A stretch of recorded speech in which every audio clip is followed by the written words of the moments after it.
Hello guys, আসসালামু আলাইকুম। সবাই কেমন আছেন? আশা করি সবাই অনেক বেশি ভালো আছেন। আলহামদুলিল্লাহ, আমিও অনেক বেশি ভালো আছি। তো অনেক দিন পর নতুন একটা ভিডিও নিয়ে আপনাদের সামনে হাজির হলাম। আজকে চলে যাইতেছি একটা টুর্নামেন্টের ফাইনাল ম্যাচ দেখার জন্য আমাদের পার্শ্ববর্তী এলাকায়। বন্ধুরা এবং ছোট ভাইরা মিলে চলে যাইতেছি একটা টুর্নামেন্টের ফাইনাল ম্যাচ দেখার জন্য। অনেক দিন খেলা হওয়ার পর আজকে ফাইনাল খেলবে দুটি শক্তিশালী দল, মুসিবানীকোনা ভার্সেস শান্তিরহাট একাদশ। তো আমরা হাঁটতে হাঁটতে প্রায় শান্তিরহাটের কাছাকাছি চলে আসছি। এর মাঝে দেখতেছি আমার এই দুইটা বন্ধু ফিল্ম নিয়ে আবার ঝগড়া করতেছে দুজনের মাঝে। যাই হোক, আমরা দ্রুত হাঁটতে হাঁটতে শান্তিরহাট বাজারে চলে আসলাম। তো দেখতেছি ওরা সবাই প্লেয়ার রেডি করতেছে, আর ওদের কাছে এসে দেখলাম যে ওরা সবাই রেডি করতেছে, জার্সি পরতেছে, আর কেউ ফটোশ্যুট করতেছে।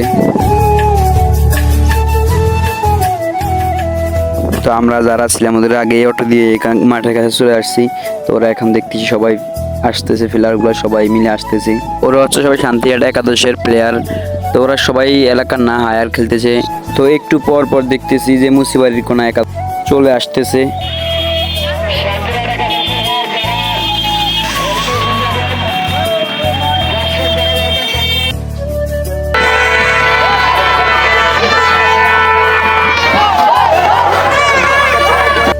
তো খেলা শুরু করে দিয়েছে, এখন সবাই উড়াদুরা খেলতেছে। দুনো দল খুব ফাটাফাটি খেলা হইতেছে। আর দেখেন পর্যাপ্ত পরিমাণ দর্শক, খুব ভরপুর দর্শক, আর প্রচুর গরম লাগতেছে। তার জন্য আমরা এক পাশে দাঁড়িয়েছি। তো এখন প্রায় হাফ টাইম শেষ হওয়ার পরে শান্তিরহাট একাদশের 3টি গোল হয়ে গেল। শান্তিরহাট একাদশের 3টি গোল হয়ে যাওয়ার পর মনে হলো যে শান্তিরহাট একাদশ জিতে গেল। তো মুসিবাড়িকোনার সাথে খুব যুদ্ধ চলতেছে, মুসিবাড়িকোনা একটা গোল দিবে, তো দিতে পারলো না। মনে হচ্ছে আমার কিছু ষড়যন্ত্রের কারণে গোল দিতে পারে নাই। তারপর তো অবশেষে শান্তিরহাট জিতে গেল।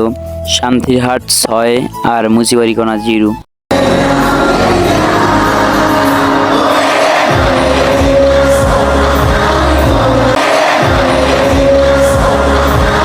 তো এখানে সবাইকে কাপ দিতেছে, যারা উইন হয়েছে তাদেরকে কাপ দিতেছে।